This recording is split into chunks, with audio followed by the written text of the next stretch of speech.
Hello student, आप सभी का वेलकम है आपके प्यारे से चैनल पीसीबी क्लब में और मैं हूं सुमन मैम। तो आज का वीडियो बहुत ही ज्यादा इंटरेस्टिंग होने वाला है क्योंकि आज हम लोग डिस्कस करने वाले हैं आई डिफेक्ट्स के बारे में, जो आपका फिजिक्स का चैप्टर है द ह्यूमन आई। इसका स्ट्रक्चर और फंक्शन, एकोमोडेशन पावर, ये सारी चीजें हमने लास्ट वीडियो में डिस्कस कर ली थी। आज के वीडियो में जितने भी आई डिफेक्ट्स हैं, चाहे वो शॉर्ट साइटेडनेस हो, लॉन्ग साइटेडनेस, तो जितने भी डिफेक्ट है वो सारी चीजें इस वीडियो में डिस्कस करेंगे और कैसे हम उनको क्योर कर सकते हैं। तो चलिए फिर स्टार्ट करते हैं। तो जो आपके देखो आई डिफेक्ट्स हैं, ये 4 टाइप्स के हैं। Myopia, that is also called short sightedness, hypermetropia या long sightedness, presbyopia and cataract. अब जो आपका मायोपिया, हाइपरमेट्रोपिया और प्रेसबायोपिया, ये तीनों आपके कहलाते हैं रिफ्रैक्टिव डिफेक्ट्स, क्योंकि ये हमारे जो आई लेंस है उसका जो रिफ्रैक्शन पावर है उसमें कुछ ना कुछ प्रॉब्लम हो जाती है। तो ये आपके मायोपिया, हाइपरमेट्रोपिया, प्रेसबायोपिया, ये हमारे क्या कहलाते हैं? Refractive defects of eye lens. क्योंकि यहाँ पे जो हमारा आई लेंस है वो प्रॉपर रिफ्रैक्शन नहीं करता है लाइट रेज का, ठीक। और आपका जो कैटरैक्ट है, ये आपकी प्रॉब्लम है रिफ्रैक्टिव इंडेक्स के बिसाइड, यानी कि यहाँ पर हमारा लेंस के ऊपर एक लेयर टाइप की बन जाती है। यहाँ पर ये आपका ओल्ड एज में होगा जब आता है आपका myopia, that is called short sightedness और नियर साइटेडनेस। यानी कि यहाँ जिस पर्सन को मायोपिया होगा उसको पास की चीजें तो बहुत आराम से दिखाई देंगी, लेकिन जो दूर की चीजें हैं वो क्लियरली नहीं दिखाई देती। जैसे आपने देखा होगा कोई बच्चा है वो बुक तो आराम से पढ़ लेता है, लेकिन जब वो क्लासरूम में बैठा है तो उसको बोर्ड का प्रॉपर नहीं दिखाई देता, यानी कि दैट इज मायोपिक, यानी कि उसकी आंख में कौन सा डिफेक्ट हो गया? मायोपिया। तो चलिए फिर डिस्कस करते हैं इसको विद द डायग्राम। तो दूसरा नाम है नियर साइटेडनेस। Near sightedness. अब मायोपिया होता क्या है ये तो हम लोग समझ गए, यानी कि पास की चीजें हमें दिखेंगी लेकिन दूर की नहीं दिखेंगी। लेकिन इसका रीजन क्या है? तो पहला रीजन है जो हमारा आई लेंस है, आई लेंस की जो कन्वर्जिंग पावर है वो कैसी हो जाती है? बहुत ज्यादा हाई हो जाती है, due to high converging power of lens. Second है आपका जो लेंथ है आई बॉल की वो बढ़ जाएगी, increase length of eye ball. अब ये दोनों रीजन कैसे काम करते हैं? तो सबसे पहले हम क्या करते हैं, एक आई बना लेते हैं। ये हो गया आपका आई लेंस, ये हो गया। मायोपिया में देखो आई लेंस की जो कन्वर्जिंग पावर होती है वो बढ़ जाती है, ठीक। अब जब ये मायोपिक आई किसी दूर के ऑब्जेक्ट को देखते हैं, हमारा जो डिस्टेंट पॉइंट है ऑब्जेक्ट देखने का वो क्या है? इनफाइनाइट।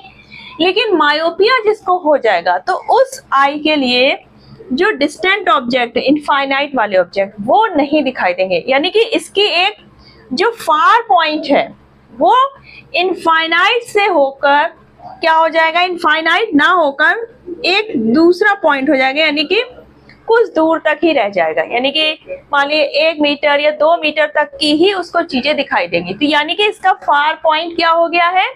इनफाइनाइट की जगह वो डिस्टेंस हो गई है, तो वो 1 मीटर तक दिखेगा तो 2 मीटर तक। तो मान लीजिए ये एफ पॉइंट है और ये इसके लिए क्या हो गया? फार पॉइंट, यानी कि इससे आगे की चीजें इसको नहीं दिखाई देंगी, ठीक। अब इसका जो कन्वर्जिंग पावर है लेंस का, तो जब हम किसी डिस्टेंट ऑब्जेक्ट को देखते हैं तो हमारा आई लेंस कैसा होना चाहिए? रिलैक्स होना चाहिए इसकी मसल्स को, और इसकी फोकल लेंथ क्या होनी चाहिए? ज्यादा। फोकल लेंथ ज्यादा होगी तो कन्वर्जिंग पावर कम होगी, क्योंकि जब हम डिस्टेंट का ऑब्जेक्ट देखते हैं तो हमारी आई लेंस को ज्यादा कन्वर्जिंग पावर की जरूरत नहीं होती। तो हम इसका कन्वर्जिंग पावर क्या करना होगा? कम करना होगा। अगर हम कम नहीं करते हैं तो इसकी हाई कन्वर्जिंग पावर होने के कारण क्या होगा? जो ये रेज जाएंगी और जो ऑब्जेक्ट बनेगा वो कहाँ बनेगा? रेटिना के सामने। अब हाई कन्वर्जिंग पावर के कारण ऑब्जेक्ट की इमेज बन गई रेटिना के सामने, तो क्या रेटिना देख पाएगी? नहीं देख पाएगी, क्योंकि इमेज बनना जरूरी है कहाँ पर? रेटिना पे। तो हमें क्या करना होगा? इस आई लेंस की कन्वर्जिंग पावर कम करनी होगी, ठीक। तो वो कैसे करेंगे, चलिए देखते हैं। दूसरा रीजन समझ लेते हैं कि आई बॉल की लेंथ। अब जो ये लेंथ है आई लेंस और रेटिना, ये हमारा क्या है, रेटिना। तो इसके बीच की एक डिस्टेंस है जो फिक्स्ड होती है, लगभग ये डायमीटर कितनी होती है, 2.5 सेंटीमीटर। अब हमारा आई बॉल लॉन्ग हो गया है, लेंथ ये बढ़ गई है, तो क्या होगा, हमारा इमेज एक प्रॉपर डिस्टेंस से बन रहा था, अब ये हमारा रेटिना मान लिया यहाँ पर आ गया, शिफ्ट हो गया, तो इमेज तो हमारा इसी डिस्टेंस से बनेगा, तब रेटिना हमारा इस इमेज को नहीं देख पाएगा, रेटिना पे जो सेल्स है, क्योंकि ये इमेज रेटिना के सामने बनेगा। तो ये दो रीजन है मायोपिया के, ठीक। तो अब हम इसको क्योर कैसे करेंगे, तो इसको क्योर करने के लिए हम एक ऐसा लेंस यूज करेंगे जो हमारी आई लेंस का जो कन्वर्जिंग पावर है इसको कम कर सके। तो इसके लिए हम लोग यूज करते हैं कॉनकेव लेंस, ठीक। ये हमने कॉनकेव लेंस यूज किया। अब ये कॉनकेव लेंस क्या करता है, जो हमारा डिस्टेंट ऑब्जेक्ट है, ठीक, तो उसकी एक वर्चुअल इमेज बना देगा यहाँ पर, जिस डिस्टेंस पे हमारी ये आई किसी ऑब्जेक्ट को क्लियरली देख सकती है, तो उस ऑब्जेक्ट पर एक वर्चुअल इमेज बना देगा। अब ये जो आई है मायोपिक आई, वो एफ के आगे कोई भी ऑब्जेक्ट होगा उसको नहीं देख सकती, लेकिन अगर यहाँ पर वो ऑब्जेक्ट को दिखाई देगा तो बहुत इजीली वो देख लेगी। तो कॉनकेव लेंस क्या करेगा, हमारा डिस्टेंट ऑब्जेक्ट का वर्चुअल इमेज यहाँ पर बना देगा। तो अब ये करेगा कैसे, अब हमारा जब डिस्टेंट ऑब्जेक्ट होता है तो वहां से रेज कैसी आती है, पैरेलल, तो ये सबसे पहले उनको क्या करेगा, डाइवर्ज करेगा, ठीक। ये आती है हमारी डिस्टेंट ऑब्जेक्ट से पैरेलल रेज आती हैं, ठीक। तो हमारा कॉनकेव लेंस क्या करेगा, इनको डाइवर्ज करेगा, इसलिए ये ऐसे थोड़ा सा इसको डाइवर्ज कर दिया, ठीक। अब ये जो डाइवर्जिंग रेज है, अगर हम इनको बैक डायरेक्शन में मीट कराते हैं तो ये यहाँ पर एक बना देगा वर्चुअल इमेज, यहाँ पर क्या बना देगा, virtual image, virtual image of distant object. यानी कि जो डिस्टेंट ऑब्जेक्ट है, इनफाइनाइट पे रखी ऑब्जेक्ट है, उसकी वर्चुअल इमेज कहाँ पे बन गई, एफ पर। अब एफ क्या है, इस आई के लिए फार पॉइंट है, यानी कि इस पॉइंट पर अगर कोई ऑब्जेक्ट इसको दिखता है तो ये बहुत इजीली देख लेगा। तो ये आई हमारी किसको देखेगी, इस वर्चुअल इमेज को, यानी कि इस आई को ये फील होगा कि हमारा ऑब्जेक्ट यहाँ पर रखा है एफ पर, और एफ पे रखे ऑब्जेक्ट को इमेज ये अच्छे खासे बन जाएगी, ठीक। अब ये रेज डाइवर्ज हुई, फिर इसके बाद हमारा आई लेंस ने क्या किया, इसका इमेज बना दिया रेटिना पर, और इस तरह से कॉनकेव लेंस की हेल्प से आई क्या करेगी, डिस्टेंट ऑब्जेक्ट को भी बहुत क्लियरली देख लेगी। तो यानी कॉनकेव लेंस ने क्या किया, जो हमारा आई लेंस है इसकी कन्वर्जिंग पावर को थोड़ा कम कर दिया। अब हमें कितनी पावर का ये कॉनकेव लेंस यूज करना है, या तो हम इसका स्पेक्स बनाते हैं या फिर लेंसेस पहनते हैं। तो इसकी पावर निकालने के लिए हमें फॉर्मूला यूज करना होगा 1/v minus 1/u equal to 1/f। v क्या है, distance of image from lens, u क्या है आपका, distance of object from lens, और f है फोकल लेंथ। तो हमें फोकल लेंथ निकालनी होगी पहले लेंस की, उसके बाद हम पावर निकालेंगे। तो मान लिया जो हमारा लेंस है ये बनाता है इमेज, यानी कि f जो है ये मान लिया आपका 1 मीटर है, ठीक। 1 मीटर पे ये क्या करता है, इमेज को, वर्चुअल इमेज को बना रहा है, ठीक। ऑब्जेक्ट कौन सी है, जो हमारी डिस्टेंस है, यानी कि इनफाइनाइट पे, तो v की जगह हम क्या रखेंगे 1, और ये हमारा लेंस के लेफ्ट साइड है तो ये माइनस में आएगा, माइनस, अब ये आपका u क्या होगा, इनफाइनाइट पे रखे ऑब्जेक्ट है तो ये हो गया माइनस का इनफाइनाइट और 1/f, तो ये तो आपका 0 हो गया पोर्शन, 1/f इक्वल टू हो गया माइनस 1/1। तो फोकल लेंथ आ गई इसकी 1 मीटर। अब पावर निकालने के लिए क्या करते हैं हम, पावर इक्वल टू 1/f, और वो मीटर में, फोकल लेंथ 1/f किया तो पावर क्या हो गया 1/1, यानी कि 1 डायोप्टर, और ये माइनस का आएगा क्योंकि फोकल लेंथ हमारी क्या थी, माइनस का। तो यानी कि -1 डायोप्टर का अगर हम लेंस लगाते हैं कॉनकेव लेंस, तो अगर मायोपिक आई है तो वो डिस्टेंट ऑब्जेक्ट को बहुत ही क्लियरली देख लेगी। तो इस तरह से हम मायोपिया को क्योर करते हैं by using concave lens. Second I defect है आपका hypermetropia, that is also called long sightedness और फॉर साइटेडनेस। हाइपरमेट्रोपिया में क्या होता है, जो आई होगी वो दूर के ऑब्जेक्ट तो बहुत अच्छे से देख लेती है लेकिन पास के ऑब्जेक्ट अच्छे से नहीं देख पाती। जो हमारी नॉर्मल आई विजन है उसका नियर पॉइंट क्या होता है, आपका नियर पॉइंट होता है आपका 25 सेंटीमीटर, यानी कि एक नॉर्मल आई 25 सेंटीमीटर की डिस्टेंस को बहुत इजीली अच्छे से देख लेती है। लेकिन यहाँ पर क्या होगा, हाइपरमेट्रोपिक आई कि जो नियर पॉइंट है वो 25 सेंटीमीटर ना होकर इससे ज्यादा हो जाती है। ये आई का क्या है, एक नियर पॉइंट है दैट इज 25 सेंटीमीटर। लेकिन यहाँ पर हाइपरमेट्रोपिया अगर इस आई में प्रॉब्लम है तो इसके लिए जो नियर पॉइंट है वो 25 सेंटीमीटर ना होकर थोड़ा ज्यादा हो जाएगा, एन डैश ये डिस्टेंस हो जाएगी। यानी कि 25 सेंटीमीटर से अगर दूर ऑब्जेक्ट रखा है तब तो ये आराम से देख लेती है, लेकिन अगर 25 सेंटीमीटर डिस्टेंस पर है तब ये उसको क्लियर नहीं देख पाती। अब ऐसा होता क्यों है, तो इसके दो रीजन है। Low converging power of lens, low converging power of lens. Second है आपका आई बॉल की जो लेंथ होगी वो क्या हो जाएगी, टू शॉर्ट। अब देखो अगर लेंस की कन्वर्जिंग पावर कम हो गई, हम जब पास का ऑब्जेक्ट देखते हैं तो हमारा लेंस क्या करता है, अपनी हाई कन्वर्जिंग पावर का यूज करता है। लेकिन यहाँ पर अब लेंस की कन्वर्जिंग पावर कम होने के कारण जो इसका इमेज बनेगा वो कहाँ बनेगा, ये बनेगा रेटिना के पीछे। ठीक, अब रेटिना के पीछे बनेगा तो हमारी आई इस इमेज को नहीं देख पाएगी। ठीक है, अब आई बॉल अगर छोटा हो गया यानी कि लेंस और रेटिना के बीच ये डिस्टेंस कम हो जाती है, तब भी हमारा इमेज रेटिना के पीछे बनता है। तो हमारी आई उसी ऑब्जेक्ट को देख सकती है जिसकी इमेज रेटिना पर बने।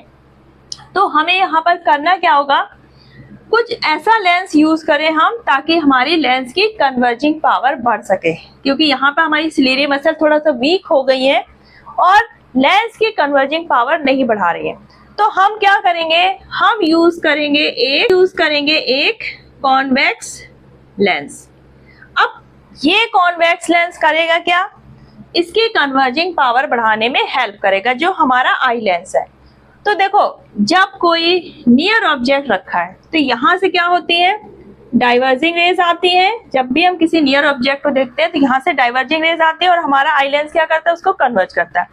तो जो हमने कॉन्वेक्स लेंस लिया है तो ये नियर ऑब्जेक्ट को पहले क्या करेगा, इससे आने वाली डाइवर्जिंग रेज को ये कन्वर्ज करके यहाँ पर एक वर्चुअल इमेज बना देगा एन डैश पे। अब ये जो एन डैश है ये वो पॉइंट है जहां पर रखे हुए ऑब्जेक्ट को ये हाइपरमेट्रोपिक आई बहुत इजीली देख लेती है। यानी कि इस आई को अब वो ऑब्जेक्ट यहाँ पर रखा हुआ फील होगा, ना कि 25 सेंटीमीटर पर। तो यहाँ पर रखा हुआ लगेगा उसको, तो वो बहुत इजीली देख लेगी। अब इस पॉइंट से जब रेज जाती है तब क्या होगा, हमारी आई इसकी इमेज कहाँ बनाएगी, रेटिना पर, और आई हमारी बहुत इजीली इसको देख लेगी। तो यानी कि जो कॉन्वेक्स लेंस है वो क्या करेगा, हमारी आई लेंस की कन्वर्जिंग पावर को बढ़ा देगा। अब इसके जो पावर है वो कैसे कैलकुलेट करेंगे, तो पहले हम इसकी निकालेंगे फोकल लेंथ। अब मान लीजिए इस आई का जो फार पॉइंट है वो है आपका 1 मीटर यानी कि 100 सेंटीमीटर। नॉर्मल आई का नियर पॉइंट क्या होता है, 25 सेंटीमीटर। लेकिन इस आई का फार पॉइंट नहीं, सॉरी नियर पॉइंट, इस आई का नियर पॉइंट क्या हो चुका है, 100 सेंटीमीटर। तो यहाँ पर जो ऑब्जेक्ट की डिस्टेंस होगी वो क्या हो जाएगी, 25 सेंटीमीटर, और जो इमेज की डिस्टेंस होगी वो क्या होगी, 100 सेंटीमीटर। तो 1/v क्या रखेंगे हम लोग, माइनस का 100 माइनस ये हो गया माइनस का 25 सेंटीमीटर। तो ये आ गया माइनस 1/100 प्लस 1/25 अपॉन f। तो ये सॉल्व करने पे आएगा आपका 100 माइनस 1 प्लस 4 1/f। तो यहाँ पर f आ गया आपका 100/3 सेंटीमीटर। अब अगर मीटर में इसको कन्वर्ट करेंगे तो 100 से डिवाइड कर देंगे तो ये आ गया 1/3 मीटर, और ये आपका प्लस में हो गया। ठीक, अब हमें पावर निकालनी है। पावर इक्वल टू क्या होता है 1/f इन मीटर, तो 1/1/3 यानी कि आ गया +3 डायोप्टर। यानी कि जो हम इसमें कॉन्वेक्स लेंस यूज करेंगे वो कितनी पावर का होगा +3 डायोप्टर। और इस तरह से हम हाइपरमेट्रोपिया को क्योर कर लेते हैं। थर्ड आई डिफेक्ट है आपका presbyopia. It is also called old age hypermetropia. अब इसको ओल्ड एज हाइपरमेट्रोपिया क्यों कहते हैं? क्योंकि जब ओल्ड एज हो जाती है तो जो हमारी सिलियरी मसल्स होंगी वो कैसी हो जाती है वीक। जो आई लेंस है वो कैसा हो जाता है लेस फ्लेक्सिबल हो जाएगा। नॉर्मली हमारा लेंस क्या होता है फ्लेक्सिबल होता है, और जो एकोमोडेशन पावर है उसके कारण जब हमारी सिलियरी मसल्स वीक हो जाएंगी, आई लेंस लेस फ्लेक्सिबल हो जाएगा, तो एकोमोडेशन पावर भी हमारी आई की कैसी हो जाएगी वीक। यानी कि हमारी आई कब फोकल लेंथ कम करनी है लेंस की, कब ज्यादा करनी है, यानी कि कब कन्वर्जिंग पावर बढ़ानी है, कब कम करनी है, ये एकोमोडेशन पावर आई हमारी लॉस कर देती है। तो यानी कि यहाँ पर हम लोग कह सकते हैं कि ये ओल्ड एज हाइपरमेट्रोपिया, यानी कि दूर का ऑब्जेक्ट हमें ठीक दिखता है लेकिन पास का ऑब्जेक्ट हमें क्लियरली नहीं दिखता। तो ऐसे में हम कॉन्वेक्स लेंस यूज कर लेते हैं। लेकिन कभी कभी होता है किसी पर्सन को दूर का ऑब्जेक्ट भी नहीं क्लियर दिखता और पास का भी नहीं दिखता, तो इसके लिए हम लोग क्या करते हैं कॉनकेव और कॉन्वेक्स दोनों ही लेंस का यूज करते हैं। Nowadays it is also possible by curing presbyopia by using contact lens और surgical method। ठीक, नेक्स्ट आता है आपका कैटरैक्ट। कैटरैक्ट एक ऐसी प्रॉब्लम है जो मेनली हमारी होती है ओल्ड एज। इसमें क्या होता है जो आपका आई लेंस है वो कैसा हो जाता है क्लाउडी, यानी कि आई लेंस के ऊपर एक लेयरिंग टाइप की बनने लगती है जिससे हमारा आई लेंस कैसा हो जाता है क्लाउडी। और जो आई विजन है यानी कि आदमी को कैसा दिखेगा ब्लर्ड दिखेगा, क्लियर नहीं दिखेगा। अब कभी कभी तो होता है आई लेंस पूरा ही कवर हो जाता है उस लेयर से और आई साइड पूरी की पूरी चली जाती है, यानी कि वो ब्लाइंड हो जाता है। तो यहाँ पर जो कैटरैक्ट है इसको हम किसी लेंस से क्योर नहीं कर सकते। इसका सिर्फ एक ही उपाय है कि इस जो हमारा आई लेंस है इसको क्या करते हैं रिमूव करते हैं और जो आर्टिफिशियल लेंस होगा वो हम यूज करते हैं, यानी कि ऑपरेशन के थ्रू आई लेंस का रिमूव कर दिया जाता है और एक आर्टिफिशियल लेंस को वहां पर पुट कर दिया जाता है। तो कैटरैक्ट है आपका मेनली जिसको हम लोग कहते हैं मोतियाबिंद। ठीक, तो ये तो हो गए आपके defects of vision and their correction. तो आज के इस वीडियो में आपने चारों टाइप के जो आई डिफेक्ट्स थे myopia, presbyopia, hypermetropia and cataract, तो ये बहुत ही इजीली आपने समझ लिए। तो आई थिंक आपको कोई डाउट नहीं होगा, अगर बाई चांस है तो कमेंट सेक्शन पे टाइप करिए। तो इसी तरह साइंस को इजी वे में समझने के लिए बने रहिए पीसीबी क्लब के साथ। और अगर आप चैनल पर अभी नए हैं तो फटाफट चैनल को सब्सक्राइब कर लीजिए। चलिए फिर मिलते हैं एक और फ्रूटफुल वीडियो के साथ, तब तक अपना ख्याल रखिएगा। Bye bye, take care.